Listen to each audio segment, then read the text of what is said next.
नया दिन है, नई बात करो। कल चाहे हारे भी थे लेकिन आज नई शुरुआत करो। ज़मीन पर बैठकर आसमान क्या देखते हो, चलो उठो और आगे बढ़ो, क्योंकि ये ज़माना हमेशा उड़ान देखता है। और दोस्तों, एक बात हमेशा आप याद रखो, इंसान की किस्मत बदले ना बदले लेकिन उसका वक्त ज़रूर बदल जाता है। नमस्कार दोस्तों, मैं हूं बबीता प्रधान, आप सभी का स्वागत करती हूं आप सभी के पसंदीदा कार्यक्रम धरती धोरारी में। आज के इस एपिसोड में हम आपको एक बहुत ही स्पेशल गेस्ट से मिलवाने वाले हैं। वे महिला सशक्तिकरण का एक बहुत ही उम्दा एग्जाम्पल है। वो करंटली अभी as a assistant professor in department of humanities and social sciences in MNIT Jaipur designated है।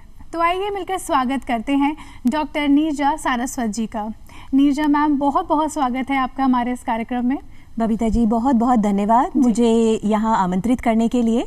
और इनफैक्ट मैं बहुत एक्साइटेड फील कर रही हूँ और बहुत खुश महसूस कर रही हूँ। जी बिल्कुल, अभी आपसे इंटरेक्शन जब मेरा थोड़ी देर पहले भी हुआ था तब बहुत ही अच्छा लग रहा था ये जान के कि आप इस मंच पे आके खुद बहुत ही अच्छा उत्साहित फील कर रही हैं। नीरजा जी, आप इस मुकाम पर हैं और अगर बात की जाए जीवन की, तो जीवन में सबसे खूबसूरत पल होते हैं बचपन के।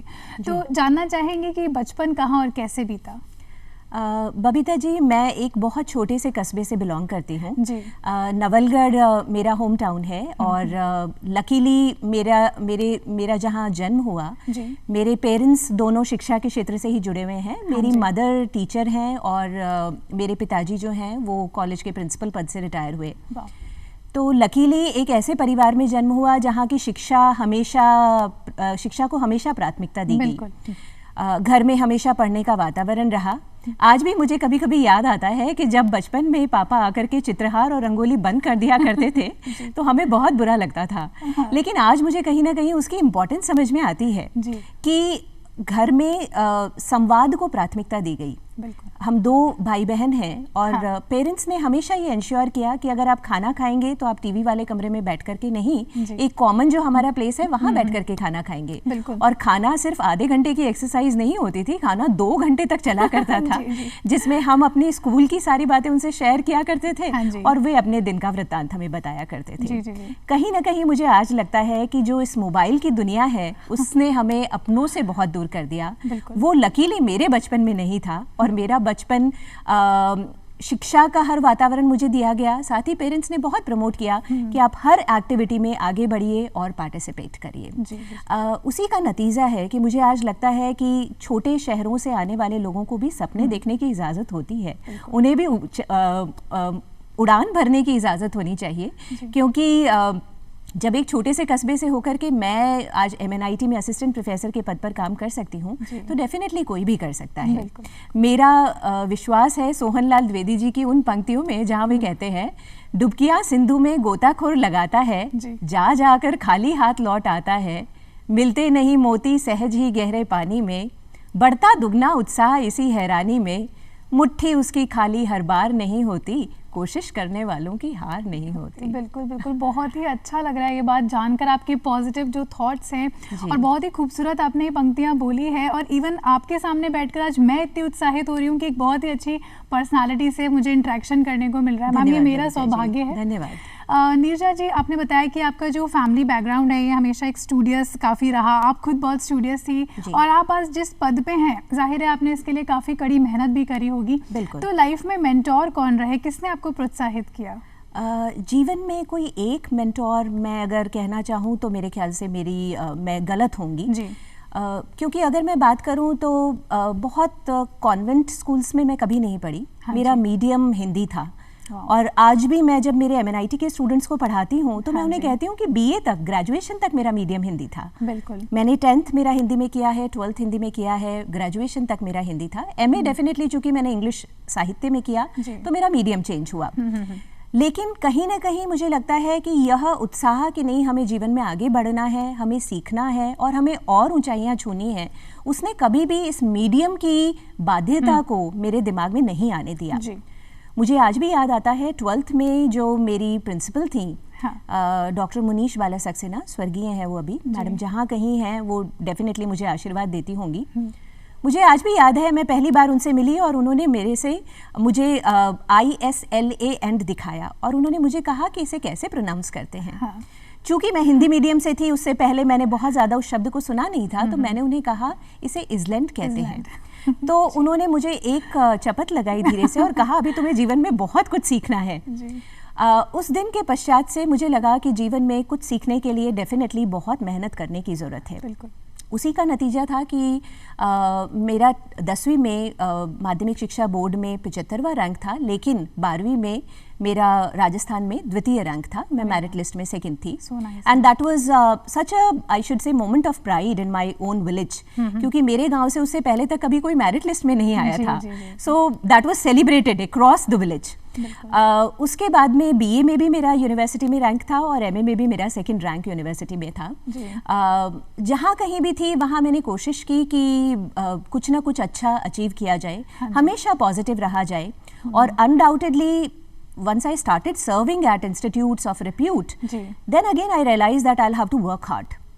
मैं आज भी मेरे हिंदी मीडियम के बच्चों को ये कहना चाहती हूँ कि उनके हाथ में मंजिल है, सिर्फ उन्हें थोड़ा सा मेहनत करने की ज़रूरत है, उन्हें अपने आप पे विश्वास रखने की ज़रूरत है।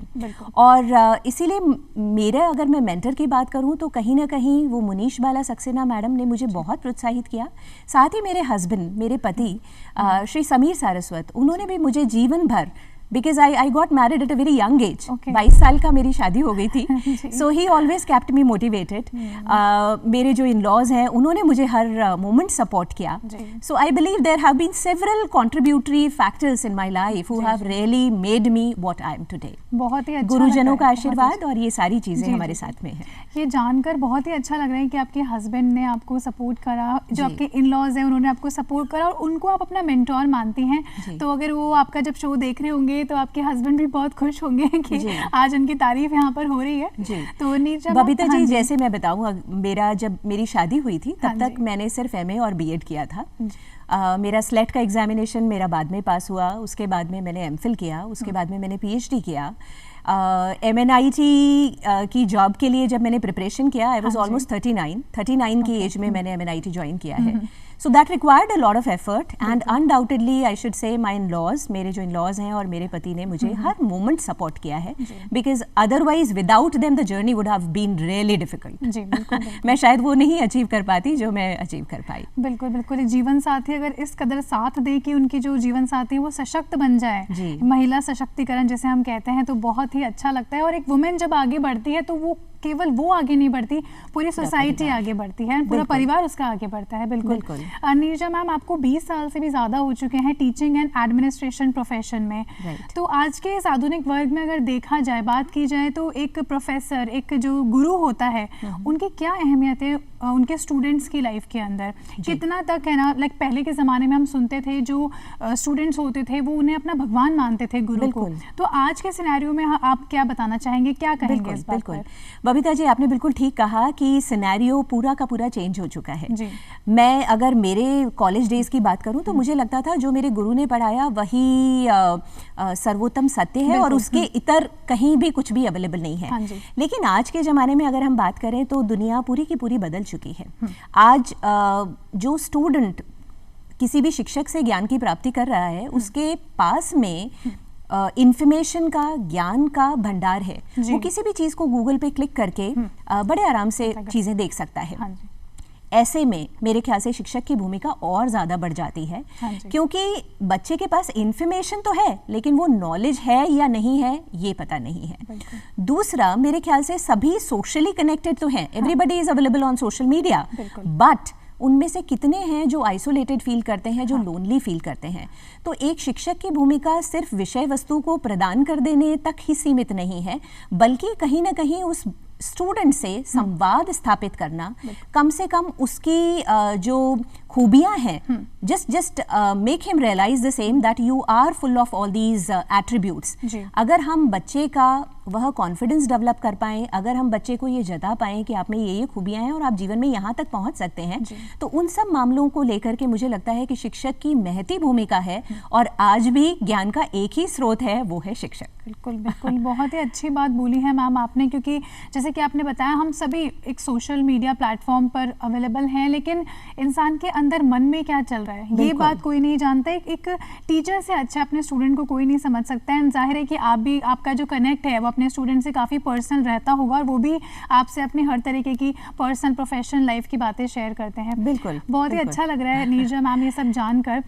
स्कूल और कॉलेज लाइफ होती है वो हमारे बचपन से हमारा दूसरा घर बन जाती है। छोटे होते हैं तो जब मम्मी पापा स्कूल छोड़ के आते तब रोना आता था, लेकिन कुछ वक्त बाद ऐसा लगता है कि कब नया सवेरा होगा, कब हम तैयार होकर स्कूल यूनिफॉर्म पहनकर स्कूल जाएंगे, खेलेंगे, स्पोर्ट्स पीरियड कब आएगा।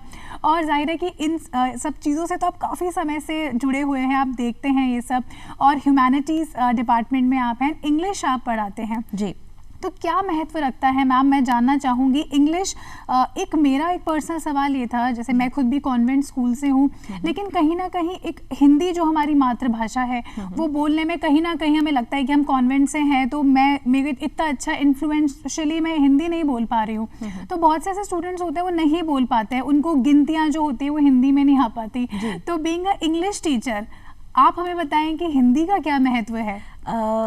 बबीता जी, आपने बहुत अच्छा सवाल किया, क्योंकि कहीं ना कहीं मुझे लगता है कि भारत में हम हिंदी को हेय दृष्टि से देखने लगे हैं। हाँ जी। और ये हमारे पतन का शायद सबसे बड़ा कारण है कि अगर हम अपनी आइडेंटिटी, हमारी ट्रेडिशंस और हमारी जो कल्चरल हेरिटेज है, अगर हम उसे प्रोटेक्ट करके नहीं रख सकते तो मेरे ख्याल से इस जीवन का और इस अस्तित्व का कोई फ़ायदा नहीं है। बिल्कुल।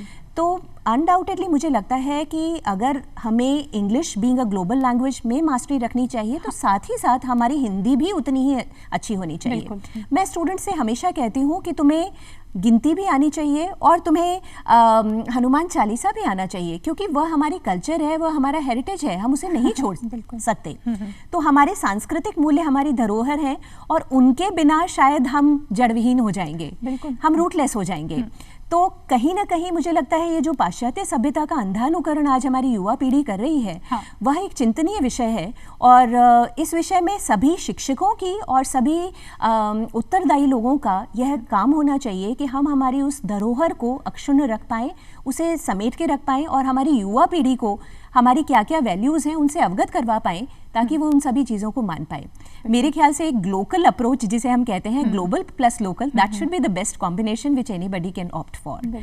तो वो हिंदी आपकी बहुत अच्छी होनी चाहिए, और लेकिन चूंकि अंग्रेजी एक ग्लोबल भाषा है तो साथ ही साथ हमें उसमें भी अपना आधिपत्य रखना चाहिए। बिल्कुल, बहुत ही आपने सत्य बात कही है कि इंग्लिश के साथ साथ हिंदी भी हमें आनी चाहिए, और जो युवा है उनके लिए भी ये समझने और जानने की बात है कि इंग्लिश बोलना बहुत अच्छा लगता है, लेकिन हिंदी भी कहीं ना कहीं जब आवश्यकता है तो हम हिंदी की किताबें पढ़े भी और उस लैंग्वेज में बात भी करें, इंटरेक्ट भी करें। भाषा वह माध्यम है जिसके माध्यम से हम किसी से भी कनेक्ट कर पाते हैं, और वह भाषा भले ही अंग्रेजी हो या हिंदी हो, लेकिन भाषा डेफिनेटली लोगों से जुड़ने का माध्यम है, तो वह ज़रूर दिमाग में रखा जाना चाहिए। बिल्कुल बिल्कुल। नीरजा मैम, बहुत ही अच्छा लग रहा है आपसे बात कर कर, और कुछ एक विशेष बातें आपके बारे में ये है कि काफ़ी अवार्ड्स भी आपको मिले हैं डिबेट कंपटीशन में एंड ऐसे राइटिंग कंपटीशन के अंदर। तो आज के इस वर्ग में अगर देखा जाए तो जो लिखने की कला है वो काफ़ी लुप्त हो गई है। हम लोग मोबाइल नोट्स बनाना ज़्यादा प्रेफर करते हैं कि लिखने के बजाय। तो आप क्या कहना चाहेंगे कि हमें क्या लिखना चाहिए, क्या किताबें पढ़नी चाहिए जिससे हमारी जो ये कला है कभी छुपे ना, ये हमें कंटिन्यू ही रखें हम? जी बबीता जी, आपने बिल्कुल ठीक ऑब्जर्वेशन बताया कि एक समय में जहां हम बहुत कुछ लिखा करते थे, मुझे अभी भी याद है कि जब मैं कॉलेज में थी तो हर एक प्रश्न का उत्तर मैं अपनी कॉपी में लिखा करती थी, और परीक्षा के पहले भी मैं 3 घंटे के अंतराल में सारे क्वेश्चंस लिख के देखा करती थी कि मैं उसे कर पा रही हूँ या नहीं कर पा रही हूँ। लेकिन आज की युवा पीढ़ी में देखें तो बहुत बार मैंने देखा है कि मेरी क्लासेस में भी स्टूडेंट्स कहते हैं कि मैम ज़रा सा मोबाइल खोल करके मैं इसको नोट कर लेता हूँ, because perhaps we do not trust our own fertile brain at times, right. हम शायद उस पर उतना भरोसा नहीं रख पाते हैं और हम एक मैकेनिकल डिवाइस पे ज़्यादा भरोसा कर पाते हैं। लेकिन फिर भी मैं कहना चाहूँगी कि राइटिंग एक बहुत इम्पॉर्टेंट स्किल है, और बहुत सारे ऐसे स्टूडेंट्स भी हैं जो डायरी लिखते हैं या जो कहीं ना कहीं अपने दिन की अभिव्यक्ति को कहीं ना कहीं पेपर पे डाल देते हैं। तो डेफिनेटली एक बहुत इंपॉर्टेंट आर्ट है जो कहीं ना कहीं विलुप्त हो रही है unfortunately. So we should try to protect it. हमें पूरी कोशिश करनी चाहिए कि हम इसे प्रिजर्व करके रख पाएँ, और साथ ही साथ ये भी कहना चाहूँगी कि आज के युवा वर्ग में जब मैं बहुत सारे राइटर्स, इमर्जिंग राइटर्स देखती हूँ, जो कहीं ना कहीं अपनी अभिव्यक्ति को किसी पेपर पे डाल पा रहे हैं, तो ये भी मेरे ख्याल से एक राइटिंग स्किल का ही एग्जाम्पल है, जहाँ कहीं ना कहीं वो अपनी लेखन शैली में सुधार करके और समूचे जग के सामने अपनी प्रतिभा उजागर कर पा रहे हैं। बिल्कुल, आपने एकदम सही बात कही है। और जो लिखने की जो कला है, ये मैम हमारी स्ट्रेस मैनेजमेंट में काफ़ी काम आता है। अगर हमारे माइंड में कुछ भी बात चल रही है और हम उसको नोट करके लिखें और उसको बार बार पढ़े, तो हमें खुद हमारी जो प्रॉब्लम्स है उसके आंसर्स हमारे लिखने पर ही मिल जाते हैं। तो लिखने की कला बहुत ही ज़रूरी है। साथ ही में मैम डिबेट्स भी, आपने डिबेट्स के लिए भी काफ़ी सारे आपको अवार्ड्स मिले हैं। तो लाइक जब मेरे को याद है स्कूल टाइम में जब हमारे पास डिबेट्स कंपटीशन के लिए कॉल्स आते थे तो हम जाते थे, तो वहाँ पे एक हेजिटेशन हमारा खुलता था, एक इंटेलेक्चुअल माइंड डेवलप होता था कि इतने सब बच्चे बैठे हैं, मैम्स हैं, सर है, तो उनके सामने हम क्या बोलेंगे, कुछ गलत प्रोनाउंस ना हो जाए। तो ये डिबेट कंपटीशन कितना ज़रूरी है बच्चों के लिए? बबीता जी, आपका बहुत अच्छा सवाल है, क्योंकि मुझे लगता है कहीं ना कहीं जितनी भी हमारी एक्स्ट्रा करिकुलर एक्टिविटीज़ हैं, शायद कभी कभी पेरेंट्स भी उन पर उतना ध्यान नहीं दे पाते और उन्हें कहीं ना कहीं लगता है कि ये एकेडमिक से बच्चे का एक डाइवर्जन है, but it should not be considered as diversion, क्योंकि कहीं ना कहीं आपका वो जो को करिकुलर और एक्स्ट्रा करिकुलर एक्टिविटीज़ में इन्वॉल्वमेंट है, वो आपको एज एन इंडिविजुअल आपका पूरा व्यक्तित्व निखार करके ला पाता है। तो अगर मैं निबंध लेखन की कला की बात करूं, तो उससे बहुत सारी चीज़ें, आप पूरा कंटेंट को ऑर्गेनाइज करना सीखते हैं, आप उसे प्रॉपर्ली कैसे आपको बताना है वो सीख पाते हैं, एक लिमिटेड समय में आपको क्या लिखना है आप उसे अपने दिमाग में अच्छे से सूचीबद्ध कर पाते हैं। उसी तरीके से अगर मैं वाद विवाद प्रतियोगिता के विषय की बात करूं, तो बहुत सारे लोगों के सामने आप अपनी स्पीकिंग स्किल को, आप अपनी रेटरिक कला जो है, आप उसको व्यक्त कर पाते हैं। हाँ जी, इसके लिए बहुत सारे कॉन्फिडेंस की ज़रूरत है, आपको अपने पे विश्वास करने की ज़रूरत है, और आपको नो डाउट आपका कंटेंट तो आपका एनरिच्ड होना ही चाहिए, तभी जा करके आप उन सभी सवालों का और डिबेट कंपटीशन में आप अच्छे से प्रतिभागी बन पाएंगे।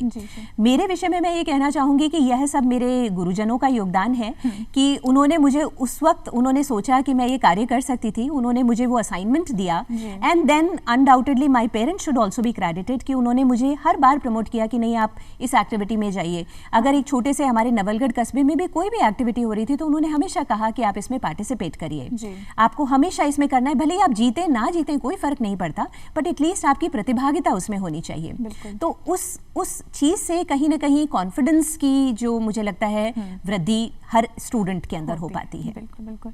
निशा मैम, आप इंग्लिश पढ़ाती हैं और साथ ही में कम्युनिकेशन स्किल्स पे पढ़ाती हैं, तो मैं जानना चाहूँगी आपसे कि कम्युनिकेशन अच्छा बनाने के लिए जो छोटे बच्चे भी होते हैं, इवन उनका, बड़ों का, तो हमें किस तरीके की भाषाओं का प्रयोग करना चाहिए, हमारा प्रोनाउंसिएशन कैसा होना चाहिए? जी, कम्युनिकेशन के संदर्भ में मैं कहना चाहूँगी कि आज की ये बहुत इम्पॉर्टेंट कला है।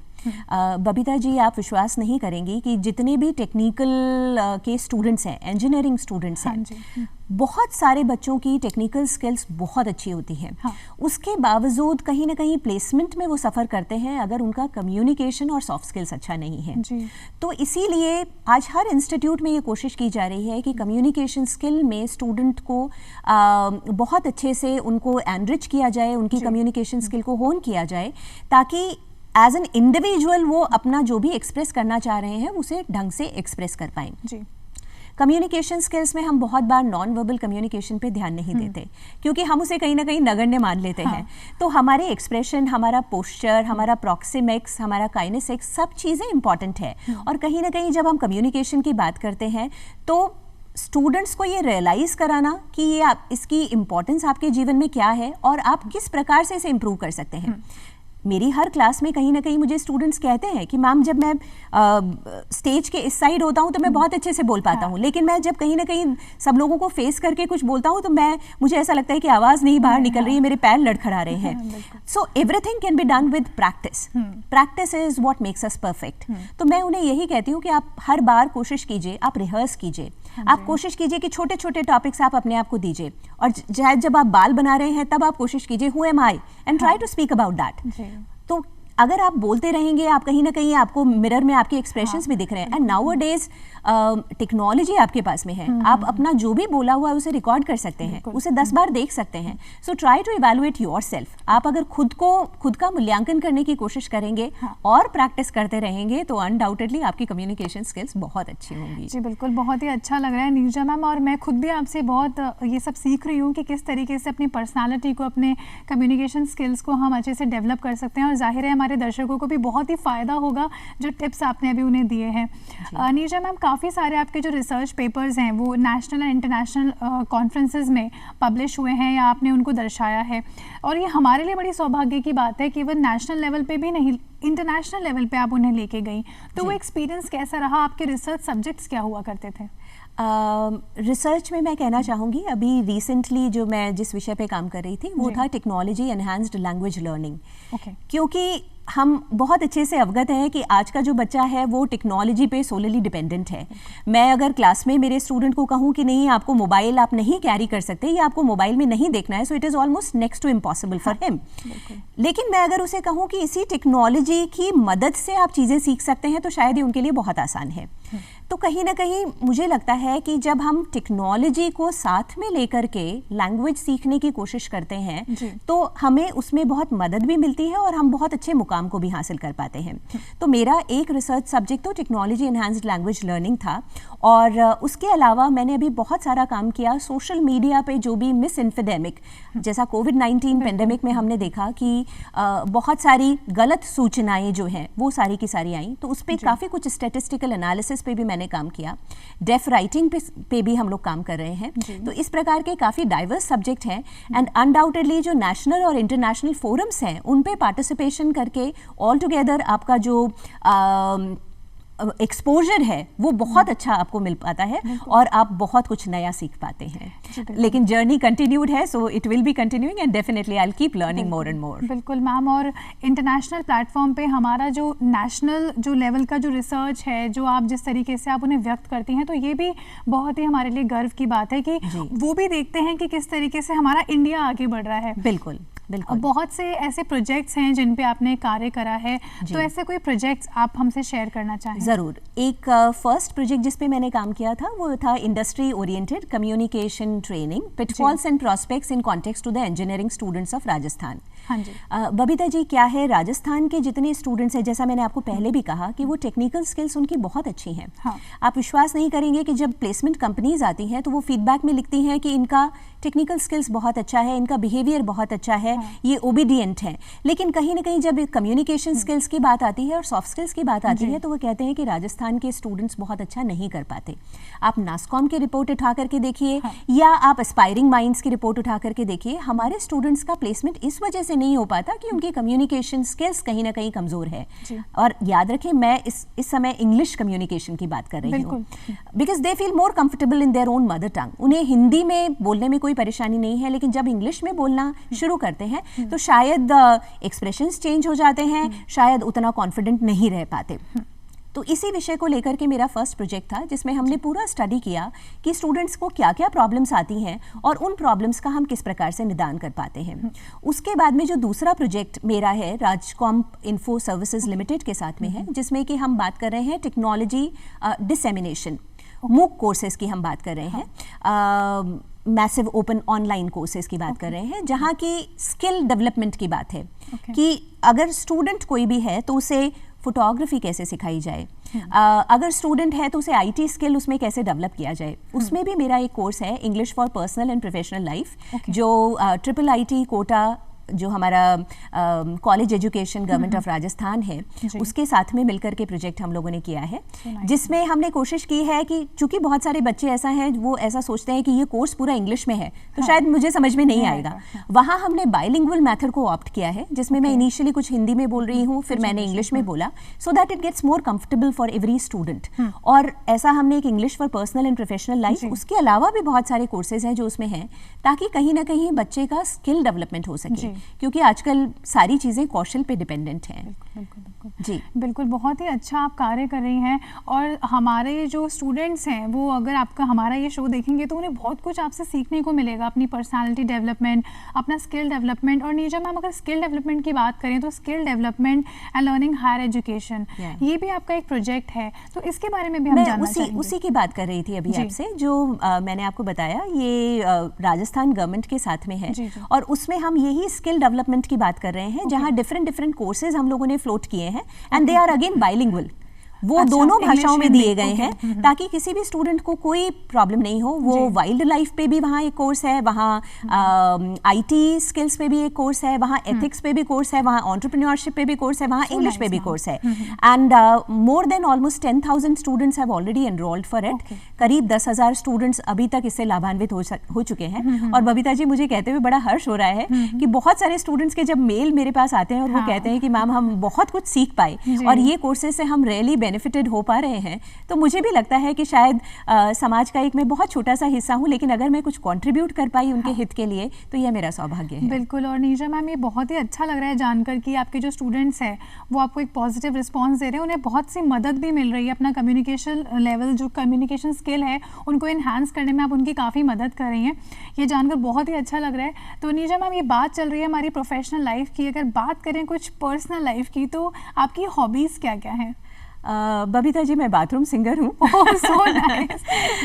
मैं स्कूल में भी थोड़ा बहुत गा लेती थी, कॉलेज में भी कभी कभार मैंने गाया है। जिन इंस्टीट्यूट्स में मैंने काम किया, मतलब it has been almost 20 years, more than 20 years, तो इंस्टीट्यूट्स में भी कभी कभी स्टूडेंट्स की डिमांड पे कुछ छोटा मोटा गा दिया। तो यही तो मेरी आपने गाया है। और ये दर्शकों की और हमारी भी डिमांड है कि आप कोई 2 पंक्तियां, 2 लाइन्स हमें सुना सकें।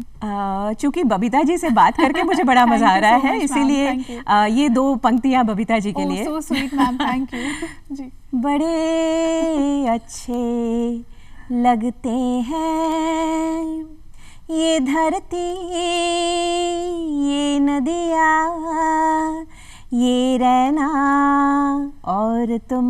So sweet ma'am, so sweet। बड़े अच्छे लगते हैं। बहुत ही अच्छा गाती हैं। आज हम एक मल्टी टैलेंटेड पर्सनालिटी के साथ बैठे हुए हैं। और मैम, थैंक्स अ लॉट कि आपने मुझे डेडिकेट किया। और मैं ये सॉन्ग आपकी तरफ से आपके हस्बैंड को डेडिकेट करना चाहती हूँ, क्योंकि जाहिर है उन्होंने आपका बहुत साथ दिया आपको सशक्त बनाने में। बिल्कुल। मैम, आप बीइंग अ वुमेन, बहुत बड़ा चैलेंज होता है हम सभी की लाइफ के अंदर कि हम हमारा पर्सनल लाइफ संभालें, प्रोफेशन संभालें, बच्चों पे ध्यान दें, रसोई में भी हमें काफ़ी सारे काम होते हैं। तो किस तरीके से आप अपनी पर्सनल प्रोफेशनल लाइफ में तालमेल बिठा पाते हैं? बिल्कुल बबीता जी, मैं आपके सवाल पे आऊँगी, लेकिन उससे पहले मैं एक छोटा सा वाकया शेयर करना चाहती हूँ। और जब कभी लोग बात करते हैं कि female managers as compare to male managers काफ़ी कम संख्या में हैं, बहुत सारे कॉर्पोरेट्स में हम मेल मैनेजर्स देखते हैं, फीमेल मैनेजर्स नहीं देखते। तो एक छोटा सा वाकया मेरे स्कूल के दिनों से मैं सुनाना चाहूँगी। मैंने आपसे शेयर किया कि 12th में मेरा मेरिट में 2nd रैंक था। उसी साल मेरे कॉलेज से एक और लड़की का रैंक था and she was somewhere in 7th rank. मैं नाम उस बच्ची का नहीं बताना चाहूँगी, बहुत टैलेंटेड बच्ची। मुझे आज भी याद है कि जब हमारी प्रिंसिपल ने एक छोटा सा डिनर ऑफ़र किया एंड प्रिंसिपल ने पेरेंट्स को भी बुलाया था और बच्चों को भी बुलाया था। मेरे पेरेंट्स चूँकि शिक्षित हैं, पढ़ाई की महत्ता से बहुत अच्छी तरह अवगत हैं और मुझे हर मोमेंट सपोर्ट किया, आज भी बहुत सपोर्ट करते हैं।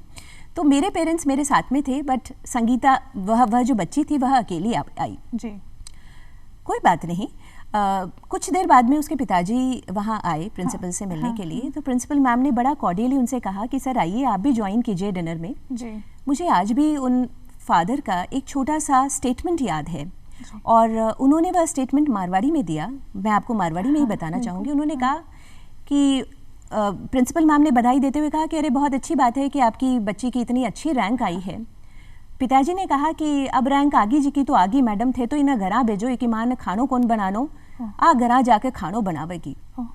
और उसी समय, शायद उस समय मैं उतनी छोटी थी कि मैं इस चीज़ को रियलाइज़ ही नहीं कर पाई लेकिन आज कहीं जब मैं रेट्रोस्पेक्ट करती हूँ या जब मैं पीछे मुड़कर देखती हूँ तो मुझे लगता है बहुत सारी लड़कियाँ जो शायद बहुत टैलेंटेड हैं, जो कहीं CEO बन सकती हैं, जो कहीं कंपनी सेक्रेटरी बन सकती हैं, जो भारत के दुनिया के शीर्षस्थ पदों पे आसीन हो सकती हैं, वो शायद उन्हें पढ़ाई कंटिन्यू करने का मौका ही नहीं दिया जाता।